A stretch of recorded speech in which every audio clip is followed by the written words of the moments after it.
buenas tardes. Vamos a cambiar completamente de tema. A 2 años del comienzo del plan de emergencia habitacional del gobierno se han entregado 109.752 viviendas, lo que corresponde al 42% de la meta impuesta por el Ejecutivo, que busca, recordemos, construir 260.000 viviendas al término de la actual administración. Esto según datos de Déficit Cero. Y precisamente para hablar sobre este tema estamos con Sebastián Bowen, director ejecutivo de Déficit Cero. Sebastián, gracias por acompañarnos aquí en Canal 24 Horas. ¿Cómo está? No, muchas gracias a ustedes, Marco, por invitar. Hablemos de estos aspectos. Esto sale de un informe que emana desde la organización Déficit Cero, que fue publicado ayer jueves y que entrega diversos datos. Y uno de los aspectos de este informe habla del cumplimiento, el porcentaje y los datos del cumplimiento del programa de emergencia, del plan de emergencia habitacional. ¿A qué atribuyen y cómo evalúan más bien este porcentaje de cumplimiento, estos 109.000 viviendas entregadas hasta el momento, de las más de 260.000 que se espera se lleguen a construir al final de este gobierno?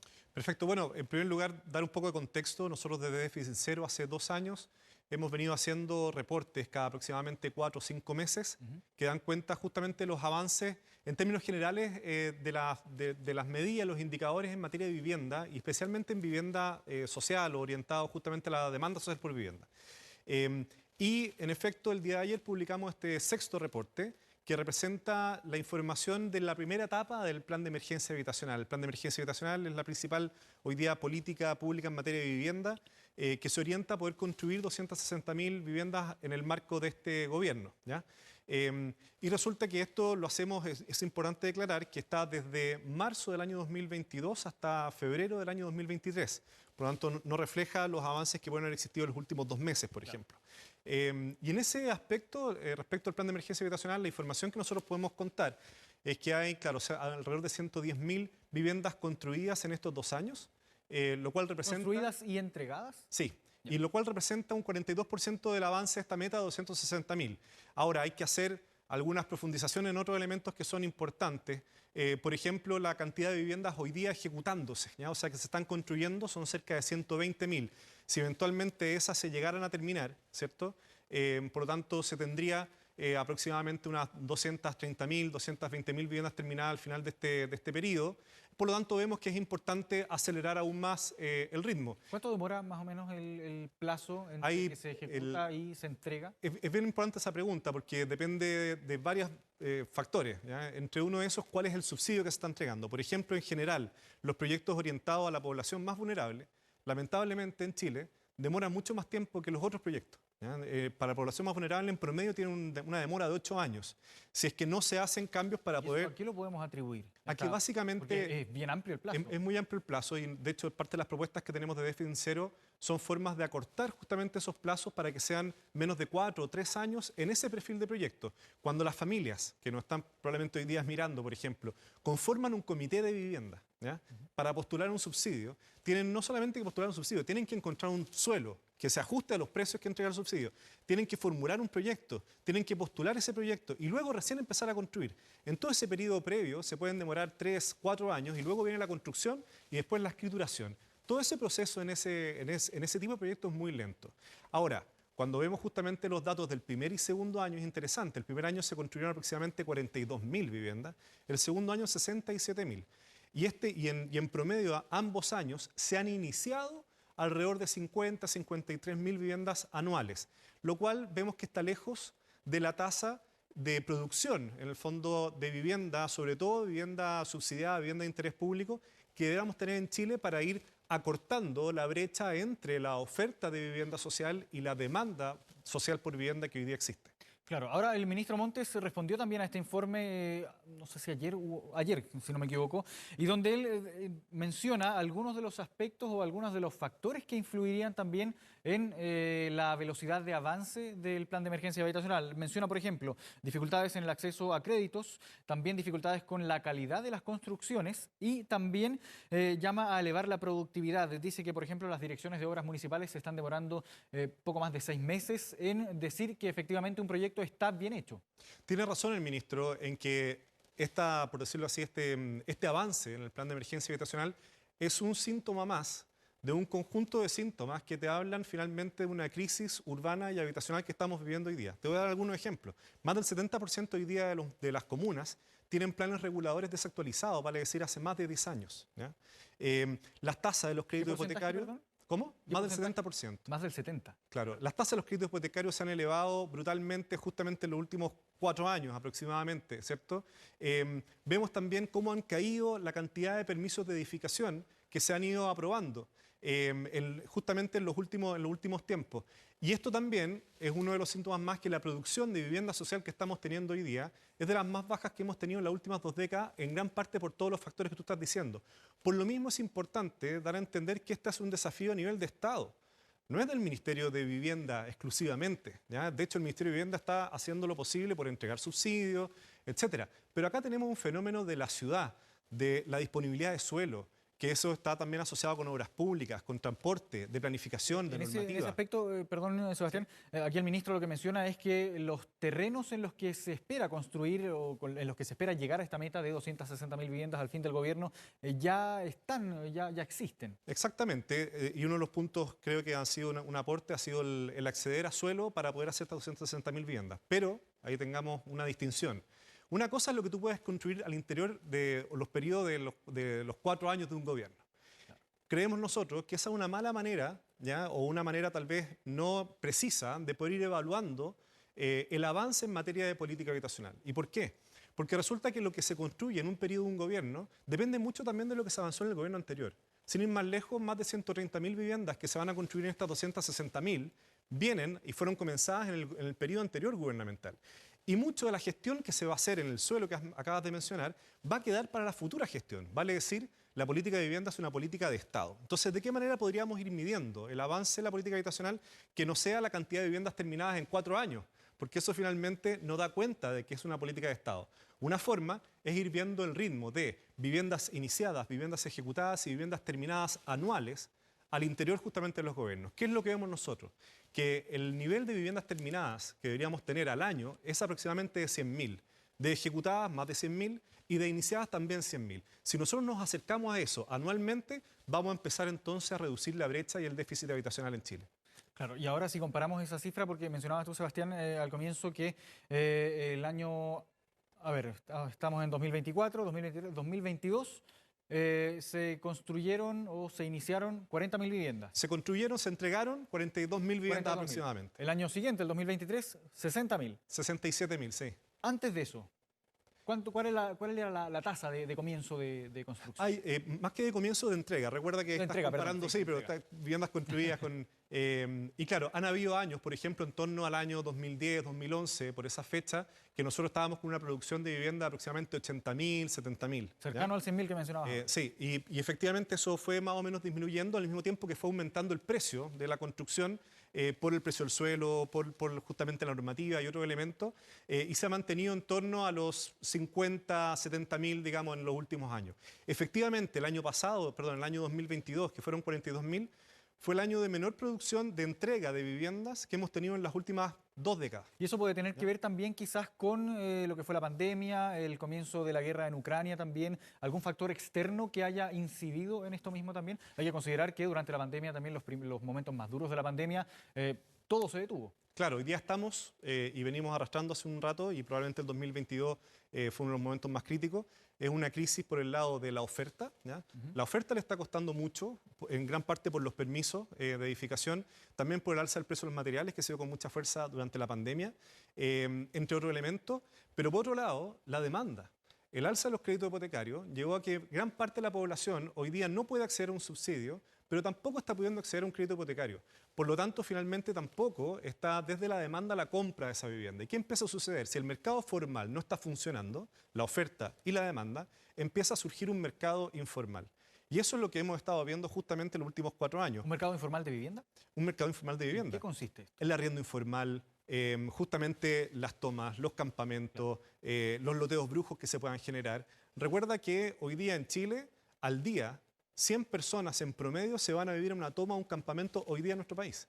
Es decir, para gran parte de la población y probablemente especialmente aquella población que se encuentra en niveles de vulnerabilidad más bajos, irse a una toma o irse a un campamento se está viendo, entre comillas, ¿cierto?, como una suerte de solución habitacional. Claro, es como la solución más fácil quizás. Y en esto el desafío que tenemos es impulsar con mucha fuerza la oferta de vivienda. ¿Qué necesitamos para impulsar la oferta de vivienda? Suelo. No solamente para estas 260.000, sino que para mantener ese ritmo de 100.000 viviendas hacia el futuro. Si mantenemos este ritmo de 100.000 viviendas, no el que tenemos hoy día, tenemos que llegar a un ritmo de 100.000 viviendas, por 10 años vamos a poder empalmar la oferta con la demanda. Pero para eso tú necesitas suelo, necesitas que los tiempos no sean tan largos, que efectivamente te demores 3 años, 4 años en la producción de vivienda social, fundamentalmente, y necesitas nuevos mecanismos de financiamiento. Al respecto, una de las propuestas que nosotros hemos dicho es que muchas de las familias que están esperando su vivienda y que están en comités de vivienda también están arrendando hoy día. Arrendan por 200, 300.000 pesos un departamento, una villa de blogs o una pieza en algún lugar. Bueno, ¿qué pasaría si existiera una política también de arriendo, que sea una política pública-privada, que a través de la regulación del Estado, pero con la fuerza y la inversión de los privados y la gestión de los privados, se pueda efectivamente dar una oferta para ese perfil de familia? Entonces, finalmente, lo que vemos que están esas 3 variables importantes para impulsar la oferta y volver a producir alrededor de 100.000 viviendas en Chile y de esa manera ir acortando este déficit habitacional que estamos teniendo hoy. Y a su juicio, Sebastián, ¿hay voluntad privada para una iniciativa de ese tipo?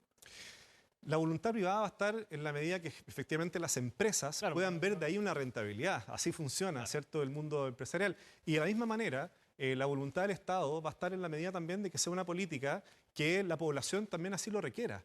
Y por lo tanto, vemos que ambas voluntades pueden empalmar si efectivamente tenemos medidas que puedan escalar rápidamente, como la que estoy mencionando en materia de arriendo. Otro elemento bien importante es lo que hemos llamado la edificación directa. Para entenderlo básicamente, es que si tú tienes suelo, como hoy día justamente el Estado lo tiene, que rápidamente se le pida a inmobiliarias o constructoras que puedan construir las viviendas ahí y al mismo tiempo, en paralelo, tú vas organizando a las familias que van a vivir en esas viviendas. Hoy día el proceso es primero las familias y después las viviendas. De hecho, el Ministerio...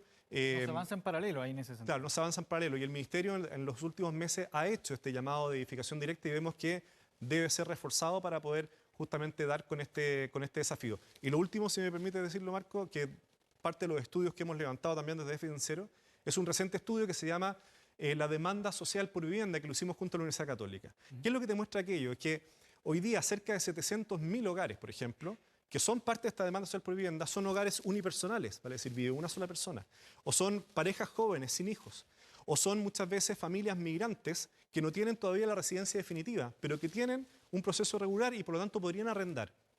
Para ese perfil de familias no hay ningún tipo de política pública, ¿ya? Las viviendas son muy grandes para hogares unipersonales, el arriendo no es fuerte. Luego nos damos cuenta que los sectores medios, ¿ya?, vale decir, familias que tienen algún nivel de poder adquisitivo, pero no les está alcanzando para poder acceder a un crédito hipotecario, ¿ya? Y tampoco son el perfil de la vivienda sin deuda, ¿ya? Y por lo tanto, ahí también tenemos que buscar una solución que permita que esas familias puedan tener una inclusión no solamente habitacional, sino que también financiera para poder acceder justamente a soluciones habitacionales. Claro, y que en ese sentido, desde el Estado, ¿qué es lo que se puede hacer para quizás, por una parte, agilizar la construcción de viviendas, la entrega de viviendas para llegar a una tasa quizás o acercarse un poco más a las 100.000 viviendas al año? ¿Y qué se puede hacer también para ir apoyando a las familias que no les alcanza para el subsidio, pero tampoco les alcanza para el crédito hipotecario? Esto sin mencionar, por cierto, la iniciativa anterior que mencionaba. Quiero retomar cómo partiste la pregunta. ¿Qué se puede hacer desde el Estado? Y me gustaría poner ese énfasis. De hecho, fue interesante que en la última NADE, el ministro Marcel justamente anunciara ciertas políticas en materia de vivienda, porque da cuenta de un Estado que está pensando en la materia, pero se debe acelerar. ¿Qué es lo que se puede hacer? Yo lo separaría en 2 grandes tiempos, ¿ya? Un tiempo que es un tiempo de emergencia, que es ahora ya. Tú necesitas, en primer lugar, medidas transitorias, vale decir que las familias tengan respuestas rápidas, aunque no sea la mejor respuesta, pero que puedan estar en un lugar formal, que no se vayan a la toma, que no se vayan al campamento, que no se vayan a arriendos informales, sino que justamente tengan una solución del Estado, que puede ser un arriendo público, que se puede construir de manera más rápida, que puede ser a veces justamente un barrio transitorio, que tengan los servicios básicos y que desde ahí se organizan y esperan justamente para poder llegar a una vivienda más definitiva. Lo mismo te mencionaría en esa misma materia, escalar el arriendo público-privado, es una solución rápida que puede extraer justamente recursos del mundo privado, lo cual también te puede permitir una reactivación del país desde el punto de vista económico y que puede ser sumamente efectivo. Y luego un segundo tiempo, que el segundo tiempo es hacia el futuro. ¿Cómo vamos a hacer efectivamente que en Chile alcancemos estas 100.000 viviendas anuales y que sean viviendas adecuadas? Y ahí el factor crucial, a mi juicio, y lo que hemos visto hasta ahora, y podemos ir cada día construyendo lo mejor, ¿cierto?, pero es el acceso al suelo. Actualizar los planes reguladores, generar justamente mayor concesión de agua para que puedan haber más terrenos urbanos donde se pueda construir. Apostar por ir construyendo alrededor de los troncales de transporte. Chile está haciendo una inversión de 7.000 millones de dólares en materia de trenes, toda la inversión que ha significado el metro, ¿cierto?, a distintas comunas. Bueno, los suelos eriazos de esos lugares, ¿de qué manera se pueden desarrollar desde ya para que sean sitios y buenos sitios ubicados para el acceso a vivienda de interés público? Ahora, pensando en el plan autoimpuesto por el Ejecutivo del plan de emergencia habitacional, las cifras del plan de emergencia habitacional, ¿será posible llegar a cumplir la meta al término de este gobierno, considerando que a febrero de este año estamos con un 41% de cumplimiento, considerando también lo que se está construyendo y lo que está en tramitación actualmente? Si seguimos el mismo ritmo de hoy día, claramente no. Pero eso justamente depende de decisiones concretas. Algunas de esas se están tomando, como lo que te mencionaba, la edificación directa, que significa en aquellas comunas donde hay mayor demanda por vivienda y tengas alguna disponibilidad de suelo, rápidamente construir y en paralelo organizar a las familias que puedan vivir en esos espacios, ¿cierto? Y creemos que si se implementan ese tipo de medidas, efectivamente se puede llegar a la meta.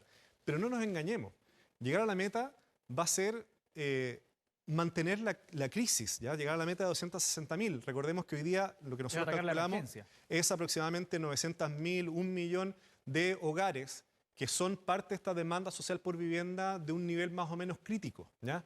Por lo tanto, 260.000 en ese marco, estamos hablando solamente de un 25%, y eso sin contar justamente cómo esto puede ir mutando y cambiando y creciendo.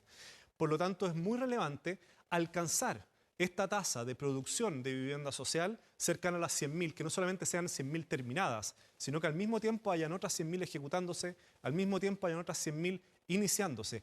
Yo estoy al menos, o desde Fincero, más preocupado de que lleguemos al 2025 a esa tasa, más allá de 260.000 o no, que creemos que se puede llegar con ciertos cambios, pero que tampoco nos asegura llegar a 260.000 que efectivamente a la crisis se le está enfrentando de manera directa. Claro. Ahora hablemos también de los planes reguladores. La cifra de 70% de planes reguladores no actualizados es bien alta. ¿Cuánto incide esto? Porque también esto depende de los municipios, hay plata ahí que se debe ejecutar también para renovar estos planes. ¿Cómo se aborda también desde el Estado considerando esa dificultad? Asumamos que todo lo que hemos conversado, Marco, es altamente difícil. Una cosa es conversarlo acá en el estudio y podemos estar dando ideas, ¿verdad? Otra cosa es estar ahí y tomando todas las decisiones. Entendiendo eso, dos datos bien importantes. En primer lugar, un plan regulador puede demorar hoy día en promedio 7, 8 años en realizarse para un municipio. ¿Qué incentivo va a tener justamente un alcalde en poder impulsar un desafío que es muy probable que no lo vea terminado, ¿ya? Entonces ahí tenemos un gran desafío. Un segundo elemento importante es que el año, si no me equivoco, 2019, o 2021 creo que fue, el último año justamente del gobierno anterior, se aprueba la Ley de Integración Social Urbana, que da inicio al plan de emergencia habitacional. Dentro de esa ley se mandata que los planes reguladores, cuando se actualicen, deben responder al déficit habitacional. Y el tercer antecedente que me parece relevante es que la demanda social por vivienda en Chile en los últimos 15 años ha mutado muchísimo. Básicamente se ha desplazado y ha crecido un montón. En gran parte, ¿cierto?, el flujo migratorio, la atomización de los hogares, etcétera. Y por lo tanto, un plan regulador hecho hace 15 años no está respondiendo a la demanda de la comuna que existe hoy día. Por eso es tan importante actualizarlo. Los planes reguladores que se han actualizado en los últimos años han permitido mayor cantidad de suelo para justamente el desarrollo residencial. El caso de Renca, el caso de San Joaquín, que nos parecen sumamente interesantes. Lo que tenemos que hacer ahora es avanzar para que sea algo mucho más ágil, que no demore 7 años, que pueda demorar efectivamente o hacer pequeñas reformas a los planes reguladores, que puedan demorar 2 años o algo por el estilo, que permita que el mismo alcalde vaya viendo los resultados de su propia gestión. Y en eso vemos que hay una alta voluntad de parte justamente del Ministerio en avanzar en esa materia y que, bueno, ellos son los principales que pueden impulsar, por ejemplo, cambios legislativos al respecto. Claro, y evidentemente un desafío multidimensional para abordar esta emergencia habitacional que existe y que es bien patente en el territorio. Sebastián Bowen, director ejecutivo de Déficit Cero, agradecemos esta conversación con Canal 24 Horas, que esté muy bien. Muchas gracias a ti, Marco, por todas las preguntas, así que tú estabas de repente medio rápido respondiendo, no sabía cuánto tiempo nos quedaba, pero súper bien, gracias. Ahora se nos fue, pero claro, se logró al menos responder algunas de las dudas. Gracias. Chao. Bien, y vamos con lo que va a ocurrir este sábado, un hecho histórico en el fútbol nacional. La Copa Chile dará inicio